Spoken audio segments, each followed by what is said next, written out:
casa é um templo onde vivos pilares deixam por vez sair uma fala confusa.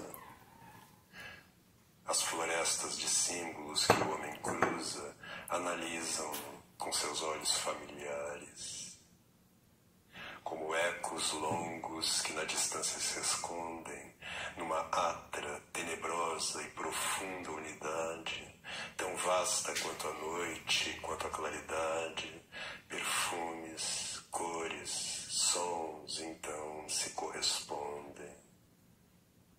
Há um odor fresco, como a carne dos infantes, doces como o oboé, verdes como um recanto, e outros que corrompidos, ricos, triunfantes, com a expansão de infinitas coisas, entretanto, com almíscar, âmbar, benjoim e incenso olente, cantam transportações do espírito e da mente.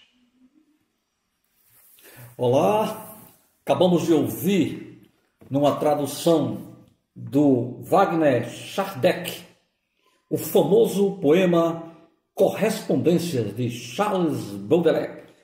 Fala muito sobre Baudelaire aqui, sobre Rimbaud, Mallarmé, Paul Verlaine, porque não se pode falar em decadentismo, em simbolismo, se não falarmos de Jean Moreau, de Baudelaire, de Rimbaud, de Mallarmé e de outros nomes que vão ser importantes, não só para o simbolismo, mas também para toda a poesia moderna do Ocidente, em especial da Europa e do Brasil. Então, nós estamos já aqui com um livro que iremos usar hoje, né, como uma referência, acho que vocês devem conhecer, o Dicionário de Termos Literários, muito usado na universidade, né, nos cursos de letras, de jornalismo, né, que é o texto muito conhecido de um autor que vocês também já conhecem, da literatura portuguesa e brasileira, o Marceau Moisés. Vamos usar esse livro hoje em algumas referências desta nossa aula. E, para começar, esta é a aula da quarta-feira, dia 11 de agosto. É a terceira aula, considerando a aula inaugural das duas disciplinas, a brasileira e a portuguesa. E qual é o tema de hoje? O tema de hoje é basicamente o simbolismo versus decadentismo e as propostas dos simbolistas para a literatura. Então, basicamente, vamos iniciar falando um pouquinho dessa disputa entre decadentistas e simbolistas e depois quais seriam as propostas claras, né, ou básicas dos simbolistas para a literatura, especialmente a literatura.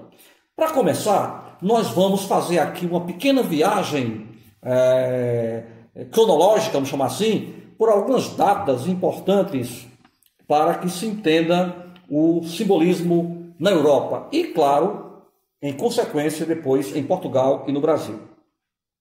Vamos começar pelo ano de 1857. Neste ano, acabamos de ouvir um poema dele conhecidíssimo, Correspondências, né, que vocês vão receber depois esse poema no nosso grupo de WhatsApp e também na descrição da aula.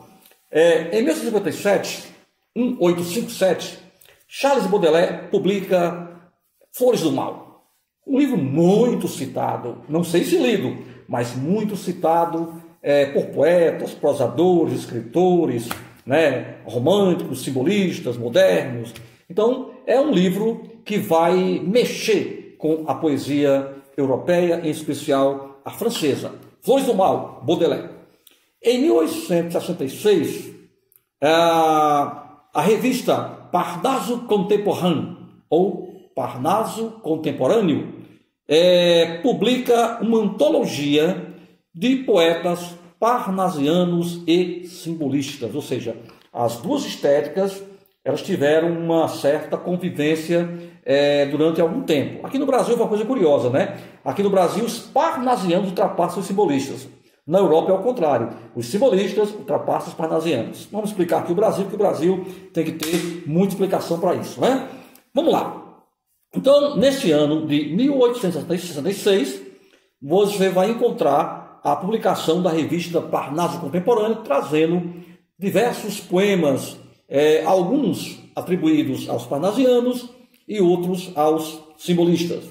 Neste mesmo período, o Paul Verlaine, fala muito dele nessas nossas aulas, publica poemas soturnos, que também vai já acrescentar algumas coisas, eu diria, interessantes para o modelo poético que vai seguir ao parnasianismo. Em 1881, Paul Bourget escreve Teoria da Decadência, né? Falando daqueles temas que nós já comentamos isso na aula anterior, em relação ao progresso tecnológico, ao desencanto com aquela tecnologia na Europa e a própria situação espiritual dos europeus naquele período. E Verlaine, olha o Verlaine de novo aí, escreve Poetas Malditos, em que ele fala sobre Rimbaud, Mallarmé e Huysmans. Então, ele faz um trabalho envolvendo esses três grandes nomes da poesia decadentista, simbolista e quase moderna lá na Europa. Rimbaud, Mallarmé e Huysmans. Em 1882, Verlaine volta agora com o Arte Poético. O Arte Poético é um poema que traz postulados bem interessantes do simbolismo, um dos quais vocês já conhecem, aquele primeiro verso do Arte Poético que diz, antes de qualquer coisa, música, e o último verso e o resto mais é literatura, né? Então, esse poema vai ser muito interessante, porque ele vai trazer esses postulados que depois serão incorporados ao simbolismo e à poesia de modo geral, entre eles, por exemplo, a musicalidade, não descrever, sugerir, etc., né? Então, gravem bem esse poema que vocês vão receber também, posteriormente, Arte Poética, que é um poema síntese das ideias dos simbolistas. Em 1855, Paul Bourget escreve artigos com o título Os Decadentes, em francês, Les Décadents, né? Uma crítica a Jean Moriarty, que depois será o autor do famoso Manifesto do Simbolismo, que vai fechar essa nossa aula daqui a pouco. Bom, a partir daqui dessas datas que eu citei, né, desses poemas, desses autores, desses poetas, vão surgir dois partidos. Vou usar o nome para facilitar para vocês. Duas correntes. Uma eu vou chamar de os pró-decadentes. Seria o primeiro partido, ou a primeira ala. E a outra, os pró-simbolistas. Então fica essas disputas ideológicas, estéticas, literárias, artísticas, né? Predominando nesse período de inquietação no final do século na Europa. E aí, o que vai acontecer? O que é que vai acontecer depois que essas tendências começam a se degladiar, né, lá na França especialmente? Vamos recorrer ao livro do Maçom Moisés para ver como é que ele explica, como é que termina essas disputas entre os pós-simbolistas e os pró-decadentes. Os dois partidos que se digladiam procurando ver quem é que tem razão, né? Então, veja bem, Maçom Moisés explica assim o final dessa contenda. Ele diz que os dois grupos se degladiam nos meses subsequentes, até que Jean Moreau venha a público em Le Figaro literário, né? Do dia 18 de setembro de 1886. Na revista Le Figaro literária, o Jean Moreau vai escrever nesta data um manifesto que vai definir e impor o movimento simbolista cuja irradiação internacional se processa a partir dessa data, chegando a Portugal e depois ao Brasil. Em Portugal em 1890 e no Brasil em 1893. Então, esse manifesto que vocês vão receber depois, né, na aula, na descrição, ele vai encerrar essas disputas, né, digamos assim, quase partidárias entre simbolistas e decadentistas. Ainda Masson Moisés que vai dizer o seguinte, que analogamente os outros ismos, o vocábulo simbolismo apresenta um sentido genérico ligado ao termo símbolo e às atitudes simbolistas, encontráveis em toda parte e em qualquer tempo, em um sentido específico, porém vinculado a esse período que estamos falando agora, chamado de simbolismo, finais do século XIX e princípio do século XX. Acrescenta o Masson Moisés. Os simbolistas começam por negarem as tendências realistas em arte representadas, vimos isso na aula passada, ok? Representadas pelo realismo, o naturalismo e o parnasianismo, e a consequente restauração da subjetividade romântica, mas acrescentando novos dados decorrentes de progresso geral, bem como das próprias estéticas que repudiava. O culto do eu, o culto da arte pela arte, era comum a parnasianos e simbolistas. O culto do eu aqui no outro sentido, não no sentido romântico, né? Todavia, por mais semelhanças que se possam estabelecer entre simbolismo e as estéticas precedentes, trata-se de um movimento diferenciado e inconfundível. A introversão romântica, diz Masson Moisés, sondava de preferência as camadas superficiais do eu, de caráter sentimental ou emocional. Já os simbolistas voltam-se para o seu mundo interior em busca dos estratos mais recônditos. Ultrapassam o nível do consciente, mergulham no inconsciente e atingem o eu profundo, a zona pré-lógica ou pré-verbal do psiquismo humano, dimensão do caos e da alogicidade, que se faz representar pelos sonhos, devaneios, visões, alucinações, lápis-linguagem, etc. Como procurassem exprimir a sua descoberta por meio de palavras, não tiveram meio senão de desrespeitar a gramática convencional, ordenada segundo os postulados lógicos e ato contínuo formular uma linguagem nova capaz de reproduzir o conteúdo submerso no interior do eu. Dispõe-se a criar uma gramática psicológica e um léxico original, cunhando neologismos e regenerando arcaísmos desusados e recorrendo a expedientes gráficos, como, por exemplo, o uso de várias cores, as maiúsculas alegorizantes, as assonâncias, as aliterações, as sinestesias e tantas outras características que vão marcar essa revolução da chamada poesia pós-decadentista, poesia pré-simbolista, poesia simbolista, até atingirmos a modernidade. Bom, não podia deixar esta aula sem não fazer uma referência aos vários conceitos do termo símbolo, né? Por isso que eu escolhi o dicionário do Masson Moisés, já que trata especialmente de literatura. E vejam aqui, ele vai recolher dois dicionários, o Aurélio e o Royce, para apresentar várias definições do termo símbolo, que é usado especificamente para o simbolismo, mas que a concepção, os conceitos são muito vastos. Olha o que ele diz aqui. Tudo começa e tudo termina, como sempre, pelo conceito de símbolo.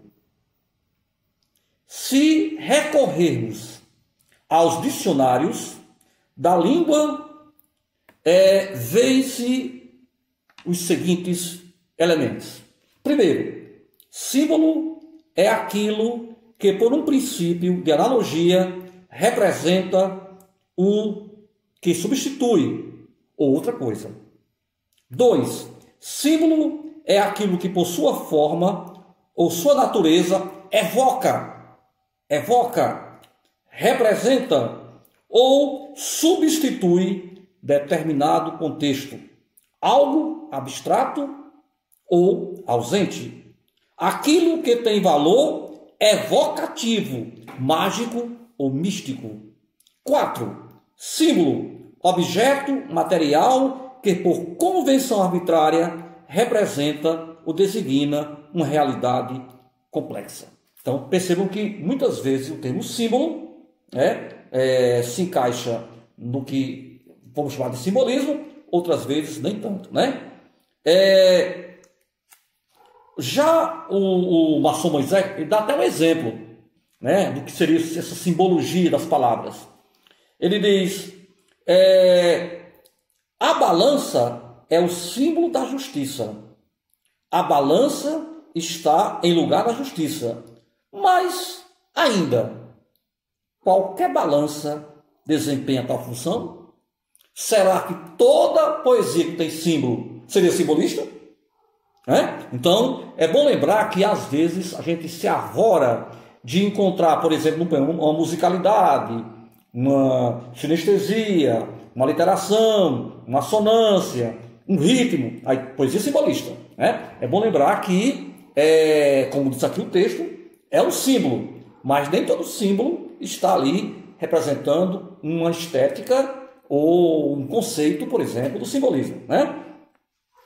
O outro dicionário que ele utiliza para definir símbolo informa que símbolo é aquilo que, por um princípio ou analogia formal ou de outra natureza, substitui ou sugere algo. 2. Símbolo é aquilo que, por pura convenção, representa ou substitui outra coisa. 3. Símbolo, palavra ou imagem que designa outro objeto ou qualidade por ter com este uma relação de semelhança, alegoria, comparação, metáfora, etc. Então, é bom lembrar que o termo simbolismo é específico para esse momento, mas que o símbolo não é unicamente domínio do período simbolista. E por que foi escolhido o símbolo? Para representar, portanto, digamos assim, algo muito mais subjetivo, muito mais analógico, muito mais profundo, mais metafórico, mais subentendido do que diria a própria linguagem realista, que era, como vimos aqui, descritivista, objetiva e direta. Ok? Diz Maçom Moisés que há uma extensa bibliografia dedicada ao termo símbolo, tendo a considerar dois tipos fundamentais de símbolo, o natural e o artificial. A fumaça que sobe de uma chaminé, indicando a existência de uma lareira acesa, a nuvem carregada que anuncia chuva, são exemplos de símbolos naturais. É bom lembrar que essas ideias do simbolismo não foram só comuns à literatura. Aqui estamos tratando desse campo por questão de tempo. Mas é bom lembrar, por exemplo, das vanguardas, impressionistas, expressionistas, que antecederam, por exemplo, o século XX. Há várias gravuras, imagens, desenhos, pinturas, que podem até dialogar com a questão do simbolismo na literatura.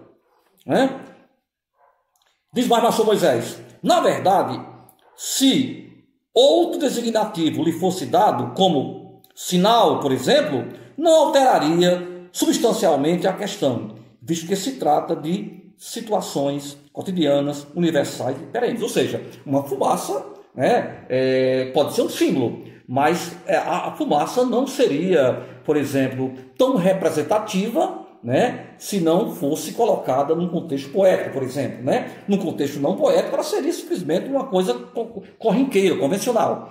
Quando eu coloco, por exemplo, dentro de um contexto poético, com a linguagem, por exemplo, mais trabalhada, mais subjetiva, para representar uma outra situação, que não aquela comum do cotidiano, aí sim eu teria uma característica muito típica dessa poesia chamada de simbolismo, né?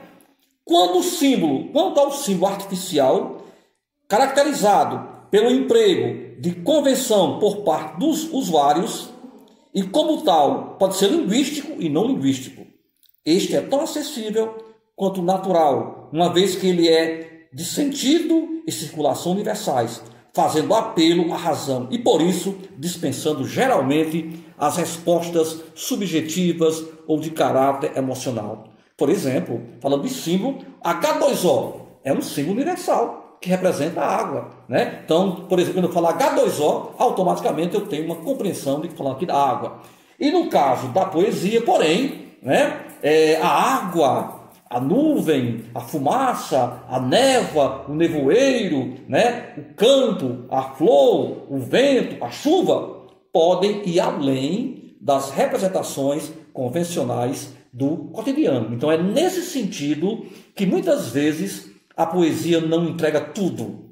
Eu falo em nuvem, mas ela representa um sentimento, representa um estado de espírito. Eu falo em água, representa a passagem do tempo, representa a mudança, representa um outro momento. Então, é preciso ter muito cuidado para não pegarmos ao pé da letra as expressões simbólicas, poéticas, figuradas, né, que aparecem para representar ou a realidade ou estados de sonho, de fantasia, de loucura, né, e qualquer situação, seja objetiva ou subjetiva, né, utilizando-se, porém, de palavras que dão ritmo, que dão um outro sentido, que não descrevem claramente, que deixam subentendido, porque, afinal, vocês já ouviram falar isso aqui em nossas aulas, para os simbolistas, descrever um objeto é tirar a beleza. O importante para eles é que eu pudesse sugerir o objeto.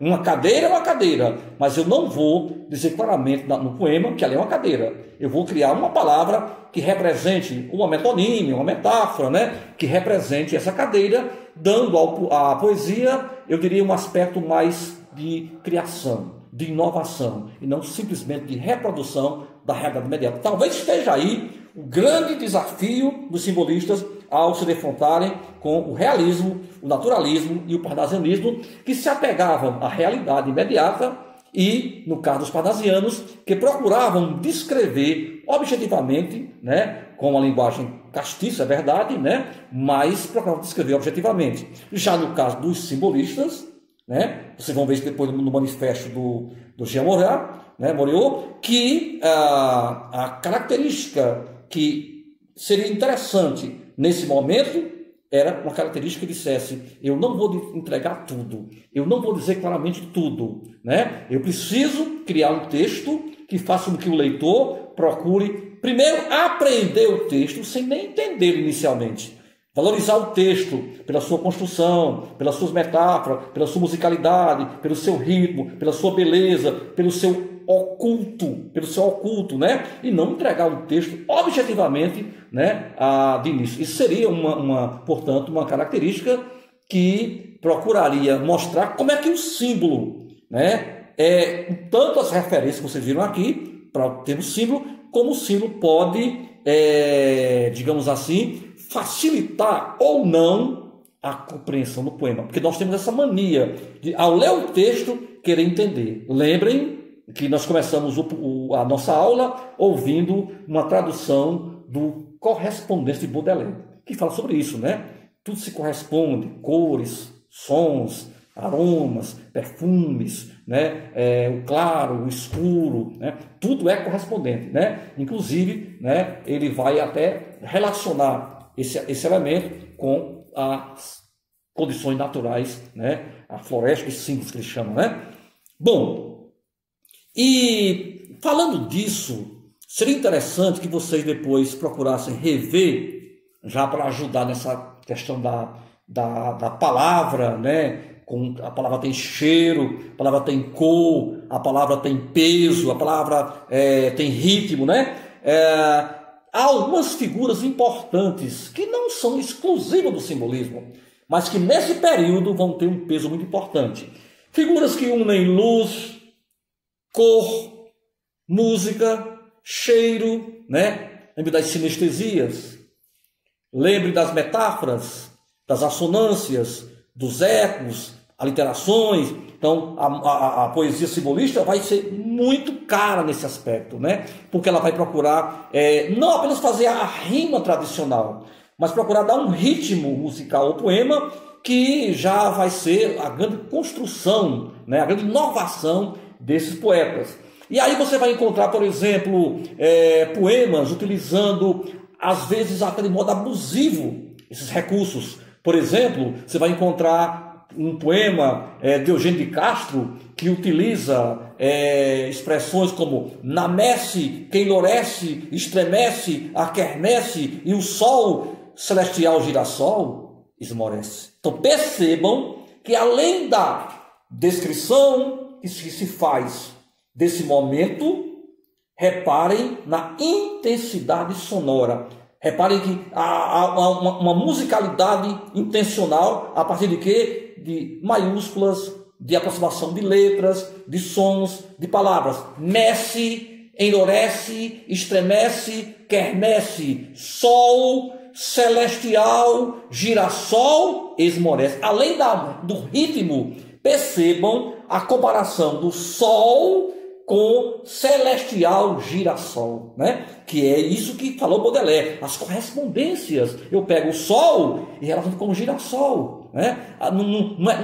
Não é apenas forçar o ritmo, né? Eugênio de Castro, né? Que é o exímio poeta português do simbolismo, né? Autor de O Aristos, que é o livro que inicia em Portugal o simbolismo. A mesma coisa eu lembraria agora com Brasileiro Cruz de Souza, né? Vozes veludosas vozes, volúpias de violões, vozes veladas. Repare aí essa insistência nessas consoantes, vozes veludosas, volúpias de violões, vozes veladas. Então, o ritmo, a carga poética está nessa musicalidade. Ora, pela aproximação de rimas semelhantes. Ora, pela aproximação de ecos, de assonância, de aliterações, ou até mesmo pela aproximação de cores, sombra, luzes, chão, terra, céu, noite, dia, né? Cheiro, barulho, perfume, cores. Então, essa junção de elementos é o que Baudelaire chama de teoria das correspondências. É claro, mas insisto nisso, não é só obrigado a ser simbolista para fazer isso, mas foi nesse período que a poesia procurou revolucionar através dessas expressões musicais, poéticas, rítmicas, correspondências, e subjetividade, não descrever, ser mais subjetivo, procurar ser menos repetitivo nos temas, né? E inclusive, claro, que isso também é bom lembrar, que afastou algumas pessoas, né, do simbolismo, que não era poesia de fácil entendimento. Cruz de Souza era de fácil entendimento. Afonso Guimarães também não, apesar dos temas serem temas litúrgicos, comuns até, mas a poesia desses poetas brasileiros e portugueses, que você tem aqui, Eugênio de Castro, Camilo Peçanha, por exemplo, né? Tem um poema dele belíssimo, vocês vão ver na portuguesa, né?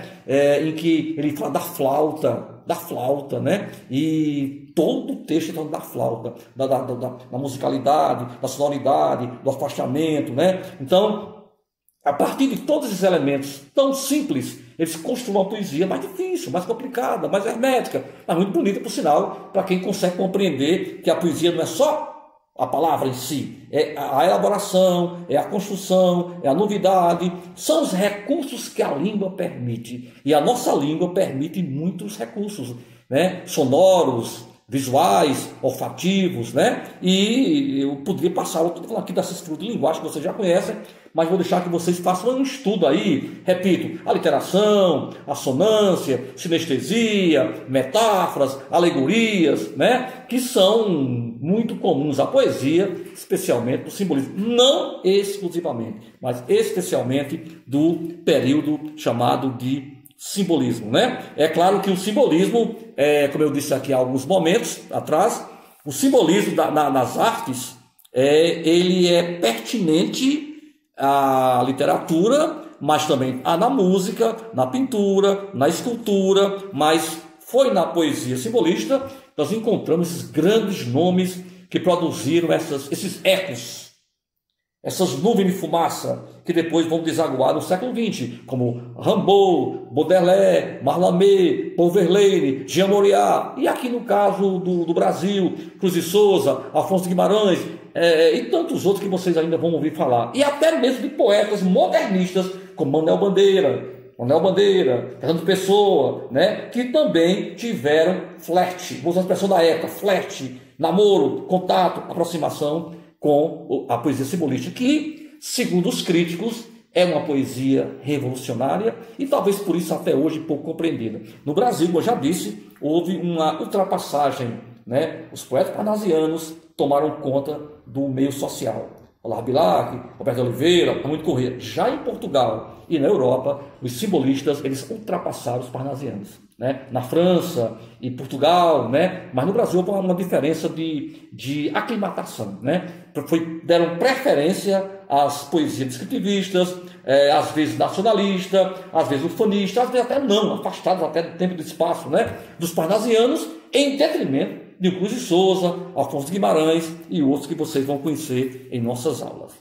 E, para fechar nossa conversa, eu queria mais uma vez, já que eu escolhi esse livro hoje como material de cabeceira, eu queria deixar que Pastor Moisés falasse de novo, né, sobre essa poesia ou essa literatura, né, esta moda, né, chamada, inicialmente se confundiu com o decadentismo, né, prodecadentismo, nefilibatas, malditos, né, obscuros, né, e depois o termo simbolista calhou melhor com esse movimento, e foi com esse termo que ele chegou até nós, né? O Pastor Moisés vai ainda dizer para nós aqui que Baudelaire, vocês acabaram de ouvir no início da aula, e podem depois ouvir mais uma vez, né, o poema vai ficar na descrição, que Baudelaire havia aberto o caminho com as correspondências, né? Tudo, a natureza se corresponde, tudo, né? Tudo. E as sinestesias, que é uma figura que eu já pedi que vocês revissem, né? Daí para o símbolo foi um passo. Da sinestesia para o símbolo foi um passo. Não símbolo no sentido convencional. Eu expliquei para vocês, né? Fumaça e fumaça. A flor de lis simboliza a nobreza, o branco, a pureza. Nem o científico, como H2O que expliquei para vocês. Símbolo das águas, por exemplo. Nem no genérico, segundo o qual toda obra de arte contém a expressão simbólica da realidade. Mas, aqui, símbolo é entendido como tentativa de representar. Vejam bem, por meio de sugestão, sugerir, eis o sonho, já dizia Mallarmé, de metáforas polivalentes. Antes, todo vago é multidimensional.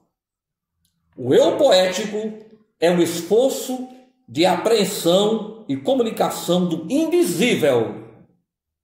Invisível. Se preparem vocês para o sétimo semestre, quando for estudar Fernando Pessoa. Para a pessoa dizer é o invisível. O invisível é que pesa mais do que o dizer. Múltiplo e instantâneo. Sinal de uma paisagem interior. Enfim, uma síntese entre interior e exterior. Né? A poesia é uma síntese do interior e do exterior. E muitas vezes eu quero compreender só com o exterior. Aí, nem sempre eu consigo entender essa visão simbolista da vida e da poesia. Né? Então, diz nosso Moisés, ao mesmo tempo que exaurem a logicidade do símbolo, os simbolistas tendem a reduzi-lo a simples massa sonora. Tem também esses extremos, né? Para mais e para menos. Embora semanticamente fecunda, aproximam assim a poesia e a música. O que disse Verlaine? O primeiro verso do poema dele? Antes de qualquer coisa, música. E o resto é literatura.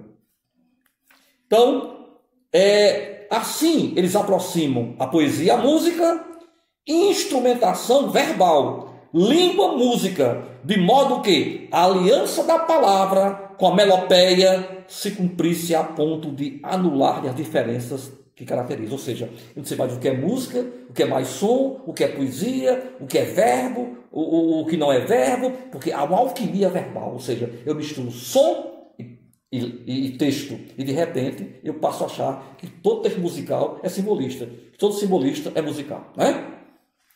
Concebem o máximo de beleza estética como produto desse laço entre música e poesia, entre som, palavra, cheiro, aroma, cor, forma, subjetivo e objetivo. Então, estamos assim apresentando apenas os elementos que eu chamaria de fundamentais para uma estética simbolista.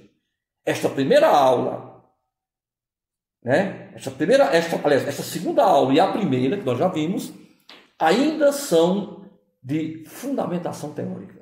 Ainda são de apreensão dessa poesia diferente, inovadora, musical, subjetiva, codificada, né? Que precisa de um entendimento primeiro do espírito, para depois do raciocínio. Né? É por isso que ela é simbólica. O símbolo utilizado de maneira a representar e não apenas identificar e ser precisa. Lembrem-se, mesmo a poesia que não é simbolista, é bom lembrar disso, que poesia não é notícia de jornal. O poeta não precisa, ele pode fazer se quiser, o poeta não precisa narrar uma notícia, ele precisa apenas relacionar a notícia com o seu texto. É o que está na bandeira, por exemplo, lá no modernismo brasileiro. Né? Então, muito cuidado para não querer que a poesia seja uma notícia de jornal. Pronta, acabada, precisa. Cuidado, isso é televisão, não é com vocês.